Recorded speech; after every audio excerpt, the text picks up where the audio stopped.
बेकायदा मांजामुळे होणारे अपघात टाळण्यासाठी नागपूरच्या अभियंत्यांचं अनोखं मॉडेल निखिल उंबरकरच्या मॉडेलमुळे तारेवर पडताच आता नायलॉन मांजा लगेच तुटणार आहे। प्रशासनानं दखल घेण्याची मागणी त्याने केली आहे। नागपूर मेट्रो रेल्वे मार्गाजवळ पतंग उडवू नका, नायलॉन मांजाचा वापर टाळावा, नागपूर मेट्रो प्रशासनाचं आवाहन। पुण्यातील खडकवासला धरण क्षेत्रामध्ये सुरू असलेली धार्मिक स्थळांची 2 बेकायदा बांधकामं प्रशासनाकडून जमीनदोस्त करण्यात आली। शाखा अभियंता गिरिजा कल्याणकर फुटाणे यांनी पोलीस प्रशासनाच्या मदतीने ही कारवाई केली आहे।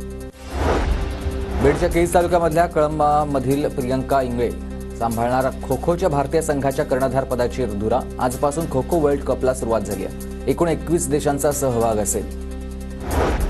नंदुरबार बाजार समितीमध्ये सफेद ज्वारीची मागणी वाढली। मागणी वाढल्यानं ज्वारीला 3000 ते 3500 दर, शेतकऱ्यांमध्ये समाधानाचं वातावरण। पुण्याच्या गुलटेकडी मार्केट यार्डातील घाऊक बाजारात सर्व फुलांची आवक वाढली। सणासुदीच्या पार्श्वभूमीवर फुलांच्या मागणीत देखील मोठी वाढ।